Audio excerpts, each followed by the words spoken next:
My name is Samantha, and at 32, I never imagined my pharmacy training would help me uncover my own husband's betrayal.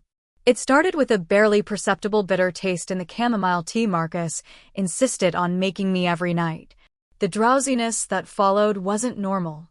5 years of marriage, and suddenly I couldn't keep my eyes open after one cup. One evening, as Marcus stepped out to take a call, I made a split-second decision that saved my life. I poured the tea into a plant and pretended to fall asleep. If you've ever felt that gut instinct warning you something was wrong in your relationship, join me while I share what happened when I trusted mine. Drop a comment telling me where you're watching from, and subscribe to hear more stories of survival and strength. Marcus and I met at my college roommate's wedding 6 years ago. He was charming, attentive, and seemed genuinely interested in everything I had to say. After dancing all night, we exchanged numbers, and within a week, we were inseparable. His career as a financial advisor impressed me. I was just starting my job as a pharmacy technician, learning about medications and their effects. We complemented each other perfectly. Our relationship moved quickly. 8 months after meeting, we were married in a small ceremony with close friends and family. The first 3 years were everything I'd dreamed of. We traveled, built our savings, and talked about starting a family soon. Marcus surprised me with thoughtful gifts and remembered every anniversary and birthday. I truly believed I had found my soulmate. The changes were so gradual I barely noticed them at first. Marcus started working later, claiming big clients needed after-hours meetings. His phone acquired a new password that he never shared. Client confidentiality, he explained with a reassuring smile. Then came the business trips that appeared on his calendar with little notice. 2 days in Chicago, 3 days in Boston, a week in San Francisco. Each time he returned with generic souvenirs, but few specific stories about his meetings. Our bank statements showed unexplained expenses. When questioned, Marcus would kiss my forehead and say, "Just work things, Sam. Trust me, I'm handling our finances perfectly." And I did trust him. He had always managed our money well, and our savings continued to grow despite these mysterious charges. The tea ritual began about 6 months ago. Marcus came home one day with an expensive tin of organic chamomile tea. "The guys at work say this helps their wives relax after stressful days," he said, holding it up like he'd discovered the cure for cancer. I hadn't mentioned being stressed, but his sudden interest in my well-being seemed sweet. Every night after dinner, he would insist on making me a cup. "Sit down, babe. Let me take care of you." He would bring the steaming mug with just the right amount of honey, exactly how I liked it. What struck me as odd was how he would watch me drink it, making small talk until I finished the last drop. If I set it aside unfinished, he would gently push it back toward me. "Drink up. It's getting cold." Within 30 minutes of finishing the tea, an overwhelming wave of drowsiness would hit me. Not the gentle transition into sleepiness that comes naturally, but a heavy, drugged feeling that made my limbs feel weighted and my thoughts foggy. I would wake up the next morning in our bed with no memory of getting there.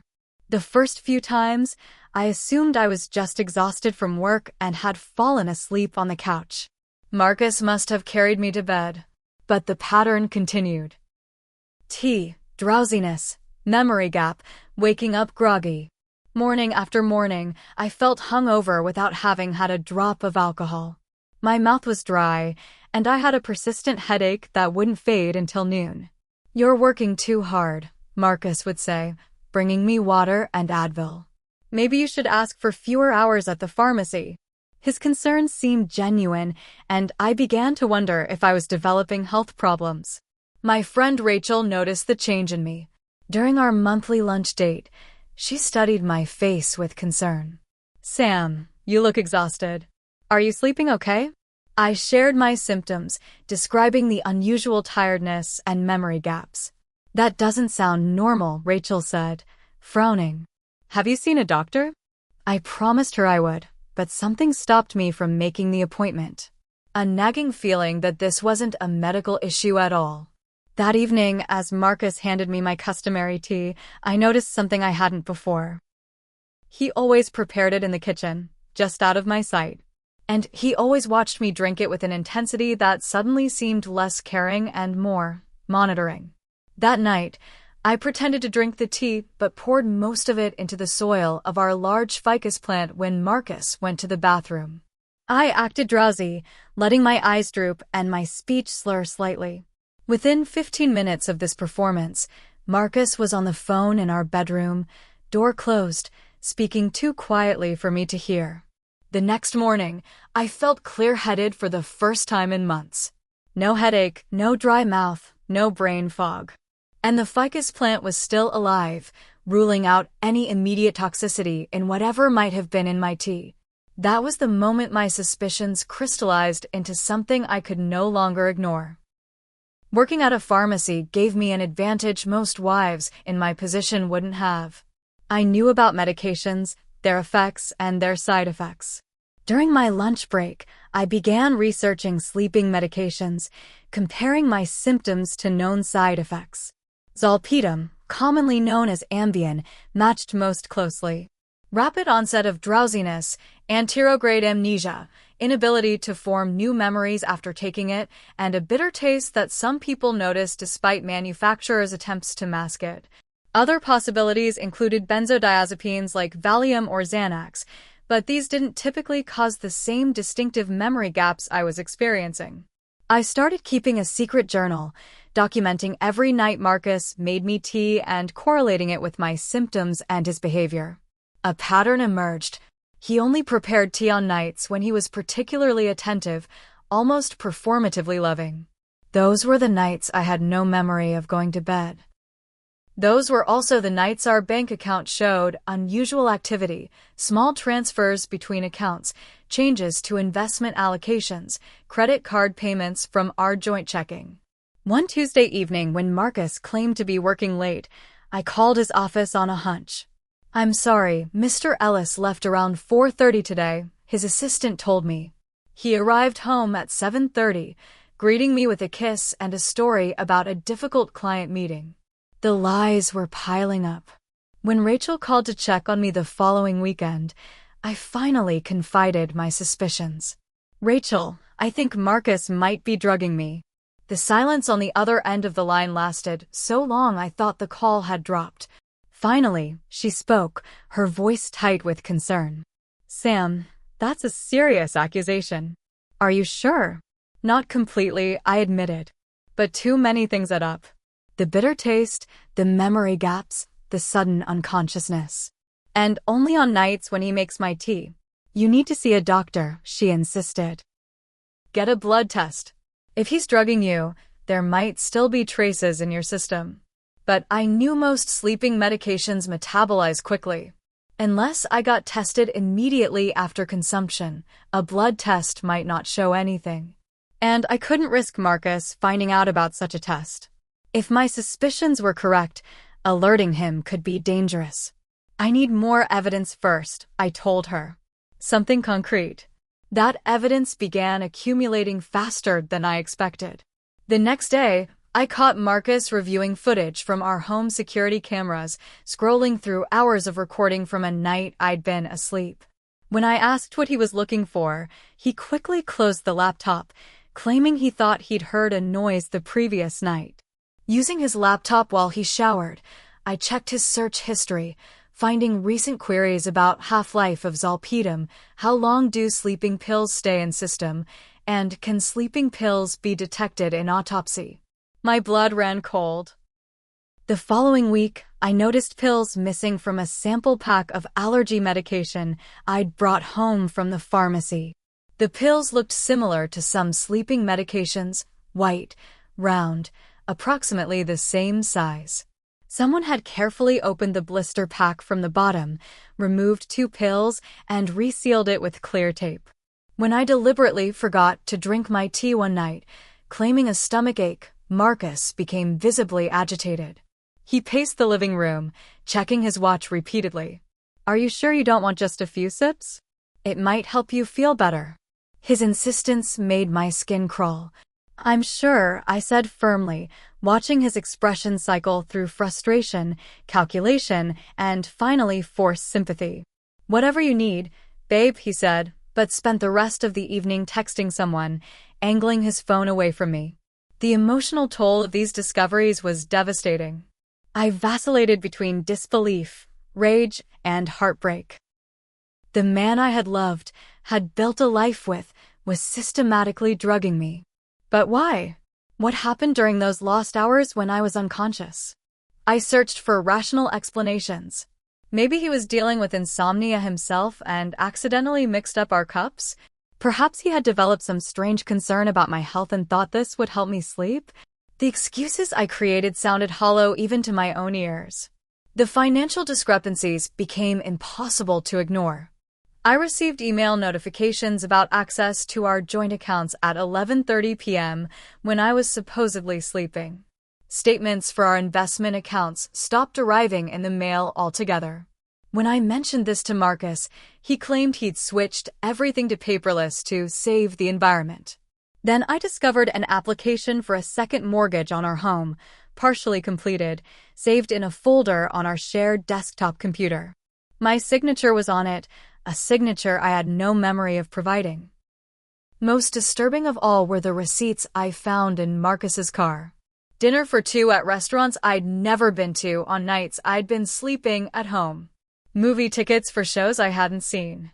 A receipt for women's perfume I didn't own. The man I'd married was living a double life, and I had been kept unconscious through critical parts of it. The confirmation came in the form of crushed white powder in the back of Marcus's junk drawer in the kitchen. The drawer where we kept batteries, takeout menus, and random screws. While searching for a screwdriver, I noticed a fine white residue in the corner. Using a pharmacy pill identifier card, I confirmed it matched the appearance of crushed salpeter. In the bathroom trash, wrapped in tissues as if to hide it, I found an empty blister pack from our pharmacy. The label had been removed, but I recognized the packaging. It was prescription-strength sleep medication, the kind we kept under careful inventory control. I photographed everything with shaking hands, then replaced the evidence exactly as I'd found it. In the bathroom, I finally broke down. Sitting on the cold tile floor, I sobbed silently into a towel, careful not to let Marcus hear me from downstairs. The reality I was facing seemed too horrific to be true, yet the evidence was undeniable. My husband was systematically drugging me. But to what end? Financial fraud seemed likely given the account discrepancies, but the dinner receipts and perfume suggested something more. Another woman, perhaps. The search history about autopsies suggested something far more sinister might be in the works. I cycled through emotions, denial that this could be happening, anger at the betrayal, and fear for my safety. The man sleeping next to me each night was a stranger, someone capable of drugging his own wife repeatedly without remorse. After washing my face and collecting myself, I made a decision. Direct confrontation was too dangerous. If Marcus realized I knew, there was no telling what he might do. I needed more information and evidence that would stand up legally.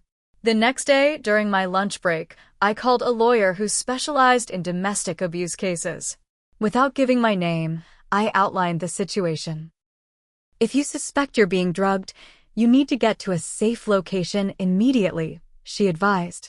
This is a serious form of assault. I need evidence first, I insisted. I need to know exactly what he's doing while I'm unconscious. She sighed heavily. That's understandable, but please consider your safety first. If you're determined to gather evidence, you need video documentation and possibly drug testing. But have a solid exit plan in place before you do anything. I created that plan with Rachel's help. She would expect a text from me every morning by 7 a.m.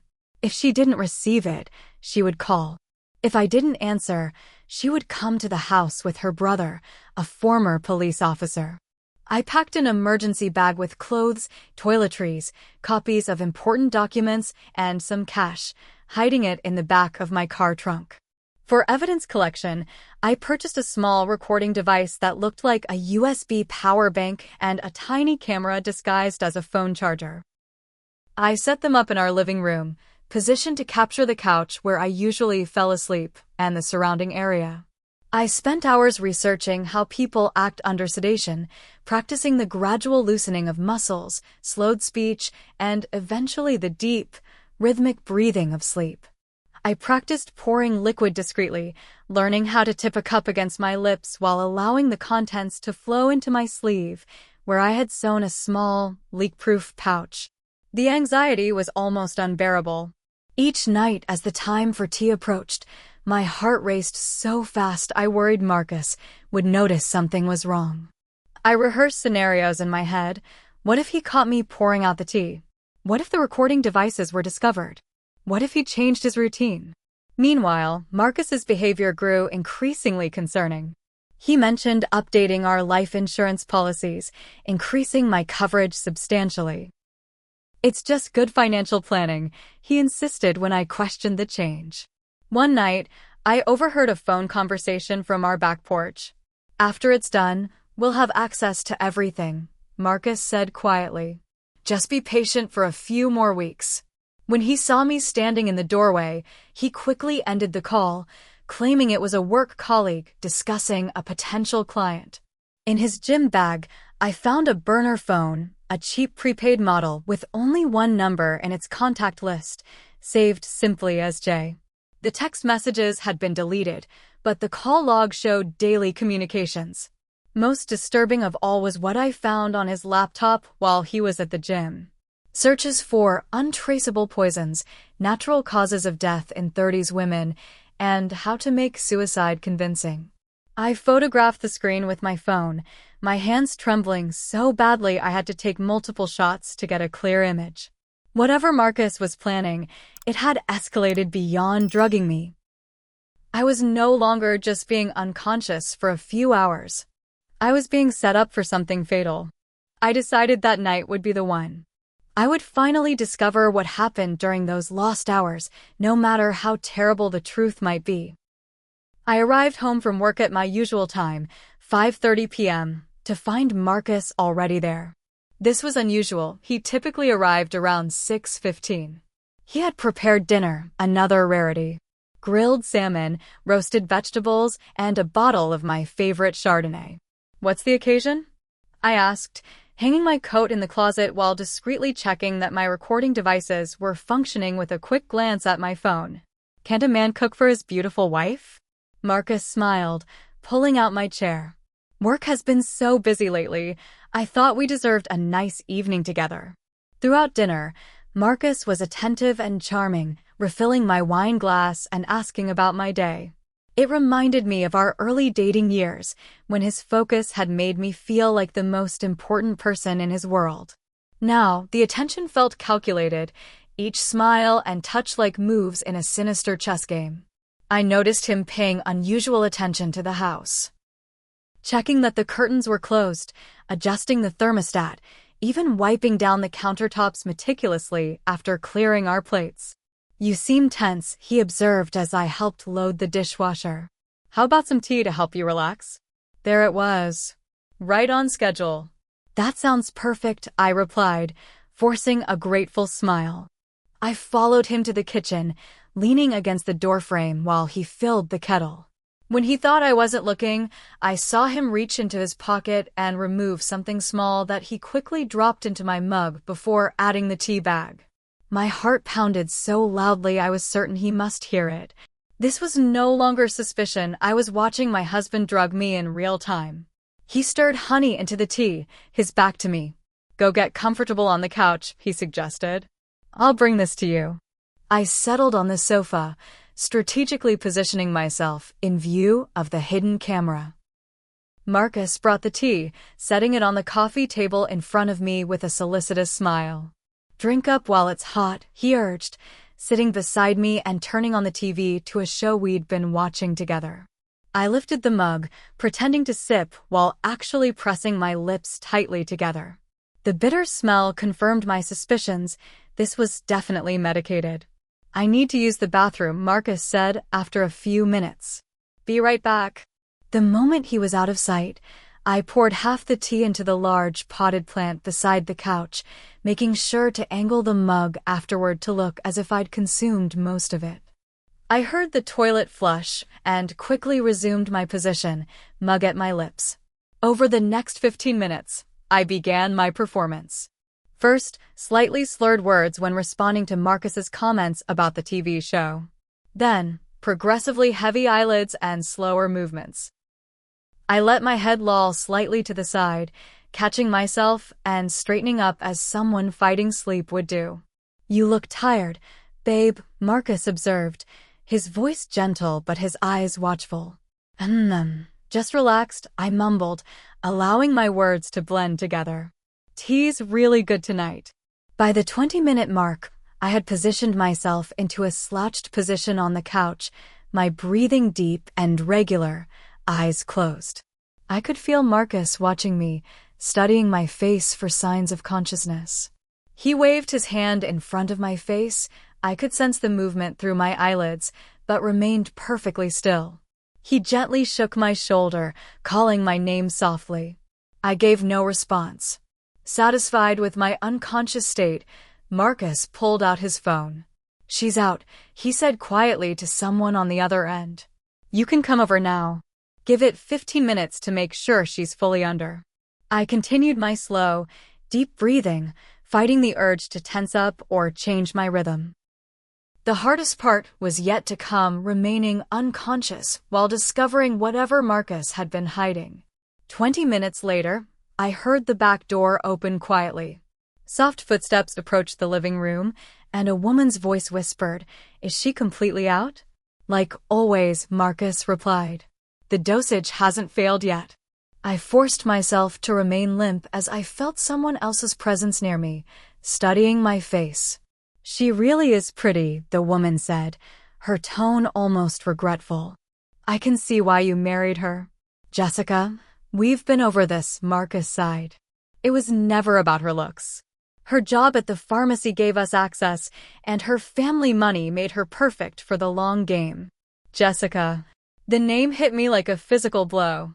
I recognized it from somewhere, but in my state of controlled panic, I couldn't place it. Let's get to work, Marcus continued. We need to transfer the last accounts tonight. The paperwork for the vacation home is ready. We just need her signature. What about her parents' trust fund? Jessica asked. Have you figured out how to access that yet? Working on it, Marcus replied. But we're talking about 7 figures once we get in. After the insurance policy pays out, we'll have everything we need to disappear. New identities are already prepared. I felt sick. This wasn't just about affairs or daily finances. Marcus and this woman had been systematically looting my accounts, and now they were planning my death. The embezzlement setup at her pharmacy is almost complete, Jessica continued. When they find the discrepancies under her access codes, no one will question that she killed herself out of guilt and shame. The sleeping medication in her system will match what's been going missing from inventory. Marcus had been stealing medication from my workplace, setting me up to take the fall for both theft and eventual suicide. The pieces were falling into place with horrifying clarity. Timeline? Jessica asked. 2 more weeks, Marcus replied. We need the mortgage refinance to clear and the offshore transfers to settle. Then a tragic overdose, and we're set for life. I heard papers rustling, drawers opening, the beep of a laptop starting up. They were working on something at the dining table behind me, occasionally checking to ensure I remained unconscious. She never suspected a thing, Marcus chuckled. 5 years of marriage, and she still thinks I'm just a financial advisor who loves her. Well, you are a financial advisor, Jessica laughed. Just not the kind with clients. Their casual cruelty as they discussed my death was perhaps the most chilling part. This wasn't a crime of passion or a relationship gone wrong. It was cold, calculated predation from the very beginning. As they worked, I learned the full scope of their plan. Marcus wasn't even his real name. He was Alexander James Mercer, wanted in 3 states for similar schemes. Jessica was his longtime girlfriend and accomplice. They had targeted me specifically for my pharmacy access and family connections, researching me thoroughly before our chance meeting at my friend's wedding. Everything had been orchestrated: the romance, the proposal, the marriage. 5 years of my life had been an elaborate con, and I had fallen for it completely. Just as they were discussing specific banks in the Cayman Islands, my phone rang loudly from my purse. Marcus cursed, rushing to silence it. "It's Rachel," he said, showing the screen to Jessica. "Her annoying friend who keeps checking on her." Rachel's perfectly timed call, our prearranged check-in if I didn't text by a certain time, had just saved me from having to maintain my charade much longer. "Ignore it," Jessica said. "No, she'll keep calling." "She does this sometimes," Marcus replied. "I better wake Sam up enough to take it, or Rachel might come over." I felt hands shaking my shoulder roughly. Sam. Your phone is ringing." "It's Rachel." I allowed myself to wake groggily, blinking and looking confused. "What?" "Rachel." Marcus handed me the phone, watching carefully as I answered with deliberate slurring. "Hey, Rach." "Sorry, I was asleep." "Sam? Are you okay?" Rachel's concerned voice came through clearly. "Yeah, just tired. Had some tea. Talk tomorrow." "You sound strange." "Do you need me to come over?" I saw Marcus tense beside me. No. Just sleepy. Call you tomorrow, promise." After hanging up, I mumbled about having a headache and needing to go to bed. As Marcus helped me upstairs, I caught a glimpse of Jessica hurriedly gathering papers from the dining table. "I thought I saw someone," I slurred, pointing vaguely toward the dining room. "You're just groggy, babe," Marcus said smoothly. "It's just us here." I allowed him to guide me to bed, pretending to fall immediately back to sleep. Through barely open eyes, I watched him return downstairs, presumably to finish whatever business he and Jessica had planned for the evening. The game had changed. I now knew I wasn't just being drugged. I was being systematically robbed and framed, with my murder as the end goal. I had 2 weeks, at most, to save my own life. Maintaining the pretense of sleep while Marcus and Jessica continued their planning was the most difficult performance of my life. Every muscle in my body wanted to tense, to run, to scream at the betrayal unfolding in my own home. But I forced myself to remain limp, breathing steadily, as they occasionally checked on me throughout the evening. "She's still out," Marcus would report after coming upstairs. "We're clear to continue." Their conversation revealed the complete picture of their scheme, each detail more horrifying than the last. Marcus, or Alexander, as Jessica called him when they thought I couldn't hear, had a long history of similar cons. I wasn't his first victim, just his most elaborate project. "The last one was messy," Jessica said at one point. "That librarian in Colorado nearly caught on." "She didn't have nearly the assets Sam does," Marcus replied. "Small-time stuff compared to this." Between her pharmacy access, family trust, and life insurance, we're looking at over $2 million. Worth the 5-year investment. 5 years. He had spent 5 years pretending to love me, all for a financial payout. I had to concentrate on my breathing to prevent it from becoming ragged with emotion. They discussed previous victims in Oregon and Texas. Different names, different professions, but the same methodical approach. Gain trust, isolate from friends and family, take control of finances, stage an accident or suicide. They had refined their technique with each victim, learning from past mistakes.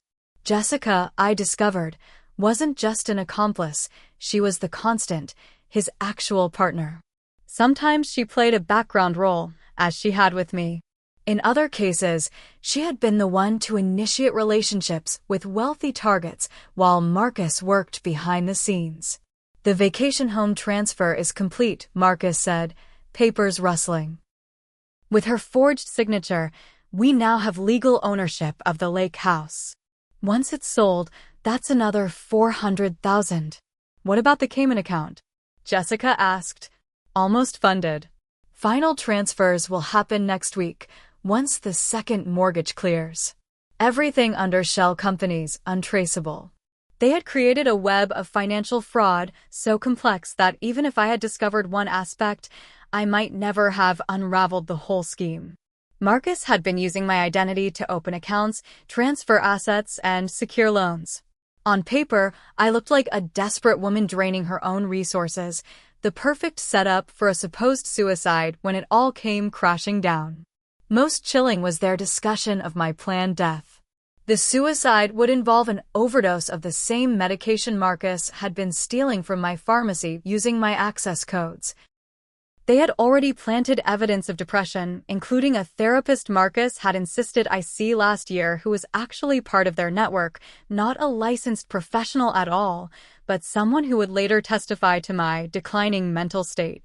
What about her work friend? Jessica asked. The one who keeps calling? Rachel. Marcus laughed.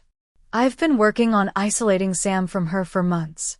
After the funeral, I'll show Rachel the fake journal entries about how Sam felt Rachel was trying to compete with her. Rachel will believe Sam hid her depression, even from her closest friend. They had thought of everything, planned for every contingency, except for me pouring out the tea and pretending to be unconscious. Their conversation revealed another shocking detail. They had a contact at my pharmacy. Someone named Eric who had been helping them track medication inventory and adjust records. I immediately thought of our new night manager who had been hired 6 months ago. He had access to all the systems and records they would need. As the evening progressed, they made phone calls to other accomplices. Someone named Thomas who was handling paperwork for property transfers. A woman called Diane who had connections at an insurance company and was expediting my policy payout. This wasn't just Marcus and Jessica, it was a network of professional con artists and identity thieves who targeted vulnerable people with access to money or valuable resources. Around midnight, I heard them preparing to leave. Jessica would exit first, while Marcus would come upstairs to check on me once more. 2 weeks, Jessica said at the door. Then we're done with this chapter and on to the next one. Folly for a month to celebrate. I've always preferred the Maldives, Marcus replied. But you deserve whatever you want after putting up with me playing husband for 5 years. Their laughter as they said goodbye made my blood boil. I heard the back door close, then Marcus's footsteps on the stairs. I forced my face to remain slack, my breathing deep and regular as he entered the bedroom. He stood watching me for a long moment. Then, to my shock and disgust, he leaned down and kissed my forehead tenderly. Sweet dreams, Sam, he whispered. Enjoy them while they last. The casual cruelty of that gentle gesture, a mockery of affection from a man planning my murder, was almost more than I could bear. But I maintained my facade until he left the room again, hearing him settle downstairs with what sounded like a glass of whiskey and the TV. Only then, in the darkness of our bedroom, did I allow a single tear to escape from beneath my closed eyelid. Not from sadness or fear, but from cold, hard rage. Marcus, or Alexander, or whatever his real name was, had stolen years of my life. But he would not take my future. I knew exactly what I needed to do next. The next morning, I awoke before Marcus, careful to maintain the groggy, confused demeanor he would expect from someone who had been drugged the night before. I complained of a headache and nausea, common side effects of sleeping medication, while secretly planning my counterattack. Once Marcus left for work, I sprang into action. First, I retrieved the recording devices from the living room, downloading their contents to a secure cloud storage account I had created using a new email address Marcus knew nothing about. The footage was damning, clear video of him putting something in my tea, checking to make sure I was unconscious, and Jessica arriving to implement their scheme. Next, I photographed every document I could find in his home office. Financial statements, property transfers, loan applications with my forged signature. I discovered a hidden compartment in the bottom drawer of his desk containing multiple fake IDs with his photo but different names. Alexander Mercer, James Wilson, David Grant. I photographed them all. By noon, I was sitting in a lawyer's office, not the one I had called previously, but one recommended by Rachel's brother, who had connections in law enforcement. Harold Bernstein specialized in fraud cases and had worked with the FBI on similar situations. "This is one of the most comprehensive cases of identity theft and fraud I've seen," Bernstein said after reviewing my evidence. "And the premeditated nature of the drugging pushes this into serious criminal territory. Multiple felonies across several states. What should I do?" I asked, my hands still shaking slightly as I clutched a cup of office coffee. "First, we need to ensure your safety," he replied firmly. "You cannot return to that house alone. The fact that they're planning to stage your suicide within 2 weeks makes this imminent danger." Safety was my primary concern too, but I also wanted justice. I need to make sure they're held accountable. Not just Marcus and Jessica, but their entire network. The fake therapist, their pharmacy contact, everyone. Bernstein nodded, already drafting notes. "We'll need to involve the police immediately, but this may also interest the FBI given the interstate nature of their crimes." By the end of the day, I had a team assembled. Rachel accompanied me to the police station where I met with Detective Laura Simmons, who specialized in domestic cases and fraud. The bank manager from our local branch, who had always been friendly during my visits, flagged the suspicious activities on our joint accounts and froze them pending investigation. My pharmacy supervisor, Michael, was horrified when I explained the situation. He immediately began auditing the medication inventory, quickly confirming discrepancies that aligned with the timeline of my drugging. He also placed the night manager, Eric, on immediate administrative leave pending investigation. "I can't believe I didn't notice something was wrong," Rachel said as we drove to her house, where I would be staying temporarily.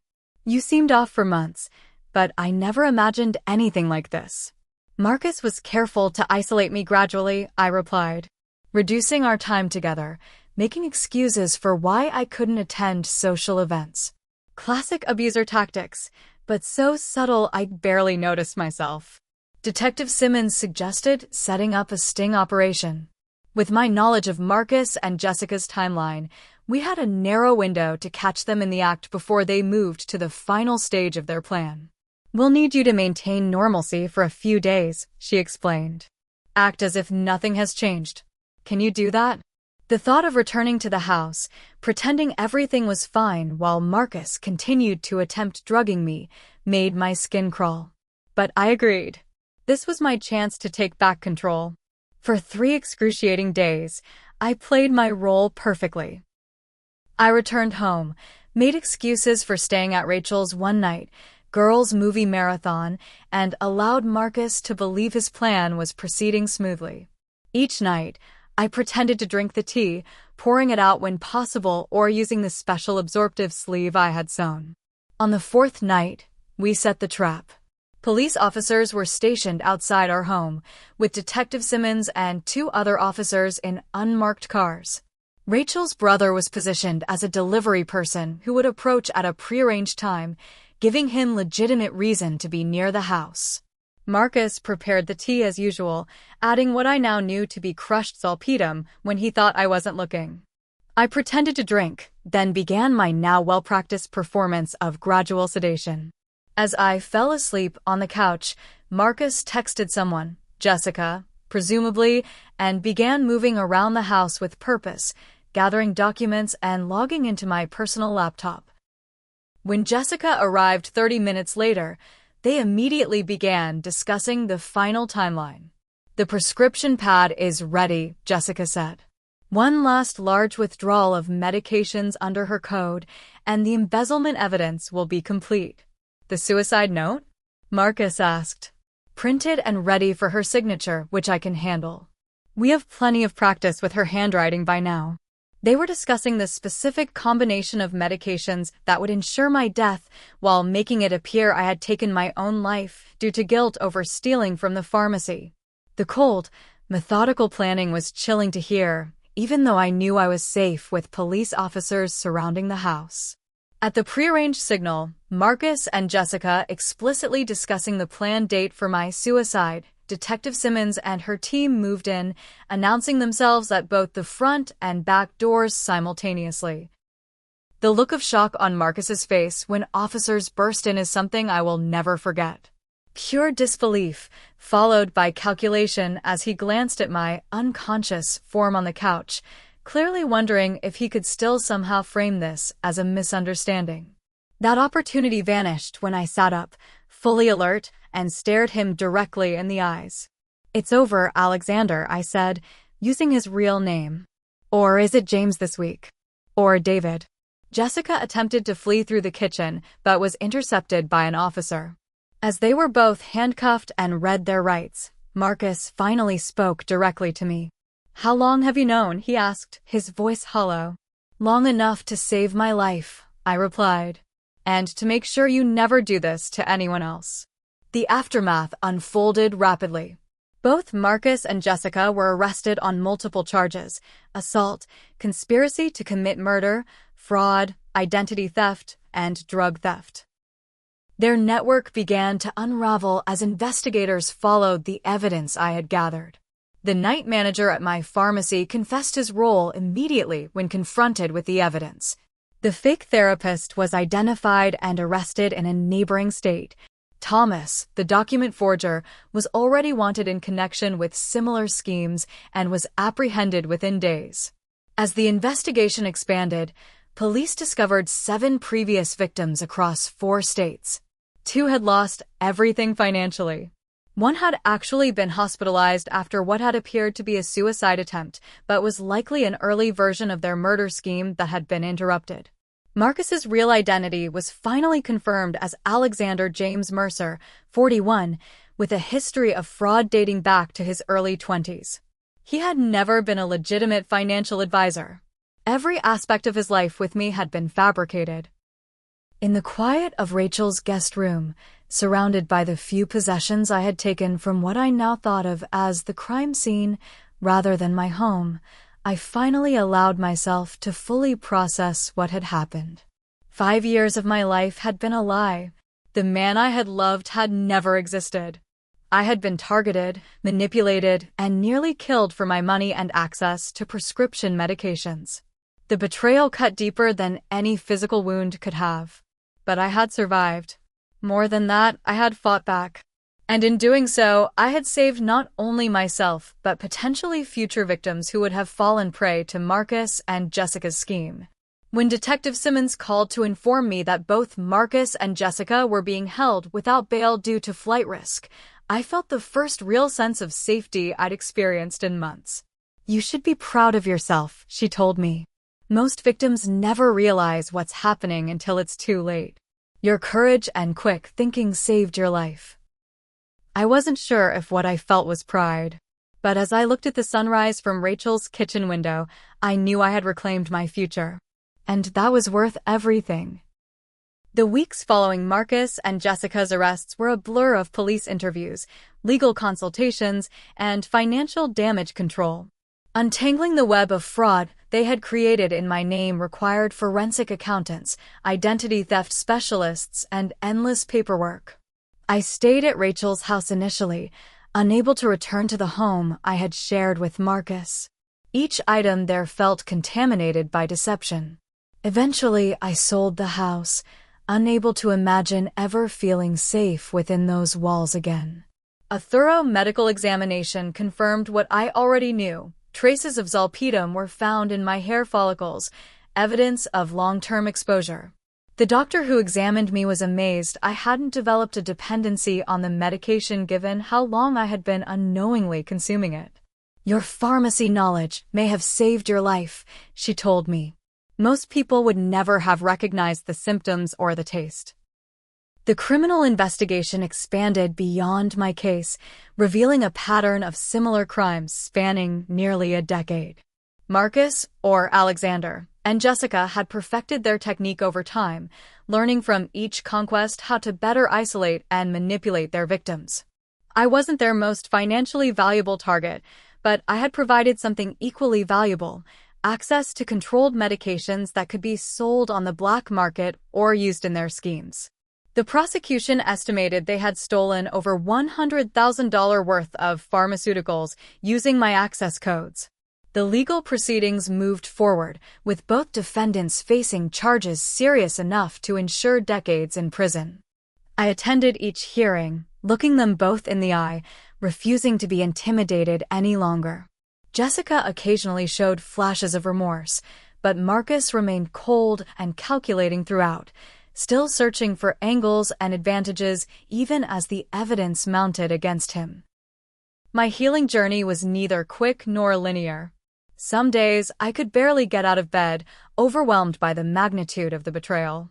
Other days, I felt a fierce determination to reclaim every aspect of my life that had been manipulated. Therapy became my lifeline, real therapy this time, with a licensed professional whose credentials I thoroughly verified. Dr. Eleanor Bennett specialized in trauma and betrayal, helping me process not just the recent events, but the systematic manipulation I had endured for years. What you're experiencing is similar to what cult survivors go through, she explained during one session. Your reality was deliberately distorted by someone you trusted completely. Rebuilding your sense of what's real takes time. I joined a support group for fraud victims, finding unexpected comfort in sharing my story with others who understood the unique pain of such calculated deception. Some had lost money to investment scams, others to romantic con artists. All of us struggled with the same fundamental question: how could we have been so thoroughly fooled? Con artists succeed because they exploit our best qualities: trust, compassion, love, said Henry, a retired teacher who had lost his pension to a scammer. Don't let them take those qualities from you. That would be the greatest loss of all. Rachel remained my rock throughout the process. She helped me find a new apartment, accompanied me to court dates, and never once said "I told you so," despite having expressed concerns about Marcus years earlier. I didn't like how he would subtly put you down in social situations, she admitted one evening. But I thought it was just normal relationship tension. Not this. Professionally, I took a temporary leave from the pharmacy, using the time to reassess my career path. The experience had given me a new appreciation for my knowledge of medications and their effects. When I returned to work, it was with a promotion and a focus on medication safety and patient education. Your experience gives you a unique perspective, my supervisor Michael said. You understand the real-world impact of medication misuse better than most of us ever will. Rebuilding my financial life took time. Marcus and Jessica had emptied several accounts, taken loans in my name, and nearly completed the transfer of my family's vacation property. The legal system helped recover some assets, but the process was slow and incomplete. My parents, who had always been skeptical of Marcus, but had respected my choice to marry him, flew in from Arizona to help. Their support was unconditional, free of judgment or recrimination. We always thought he was too smooth, my father admitted. But we wanted you to be happy, so we kept our doubts to ourselves. 6 months after the arrests, I finally felt ready to begin dating again. Not immediately pursuing a relationship, but simply relearning how to trust my judgment around people. I approached each interaction with new awareness, recognizing the red flags I had previously dismissed or rationalized. The first time I accepted a cup of coffee from a date, I found myself staring at it suspiciously, unable to bring it to my lips. He noticed my hesitation.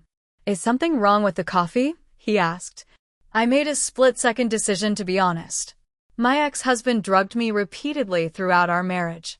Sometimes I still struggle with accepting drinks I haven't prepared myself. To his credit, he didn't run for the door. Instead, he offered to exchange cups. I completely understand. We can switch, or get new ones that you watch being made. Whatever helps you feel safe. It was a small moment, but it represented a huge milestone in my recovery, both my willingness to be vulnerable about my experience and his respectful response to my boundaries. 1 year after Marcus's arrest, I received a call from Detective Simmons. Both Marcus and Jessica had accepted plea deals rather than face trial. The evidence against them was overwhelming, including my recordings, financial records, and testimony from other victims who had come forward. "He'll serve a minimum of 15 years, she told me. Jessica slightly less due to her cooperation. The others in their network received various sentences based on their level of involvement. The news brought a complex mix of emotions. Relief that they wouldn't be able to harm others. Satisfaction that justice had been served. But also a profound sadness for the years I had lost and the trauma I would always carry. That evening, I sat on the balcony of my new apartment, watching the sunset and reflecting on everything I had learned. I had learned that trusting my instincts was not paranoia but self-preservation. The small voice that had first questioned the bitter taste in my tea had ultimately saved my life. I had learned that isolation is a warning sign. When someone systematically separates you from friends, family, and independent decision-making, they're creating an environment where abuse can flourish undetected. I had learned that love should never require surrender of autonomy or identity. Real love enhances who you are. It doesn't demand that you become smaller or more dependent. Most importantly, I had learned my own strength. I had faced one of the most calculated betrayals imaginable and had not only survived, but helped bring the perpetrators to justice. As darkness fell and city lights began to twinkle, I made a promise to myself. I would not allow Marcus to claim any more of my life than he already had. The past 5 years belonged to his deception, but my future belonged entirely to me. If you're watching this, and something in my story resonates with your own situation, please pay attention to that feeling. Trust your instincts when something seems wrong. Verify what can be verified. Maintain connections with people who knew you before your relationship. And remember that you deserve a love that builds you up, not one that makes you doubt your own reality. I'd love to hear your thoughts in the comments below. Have you ever had that gut feeling that something wasn't right? What did you do about it? Your experiences might help someone else recognize warning signs in their own life. Don't forget to like this video if it was helpful, subscribe for more stories of survival and resilience, and share with anyone who might need to hear this message. Thank you for listening to my journey from deception to truth. Stay safe, trust yourself, and never stop fighting for your future.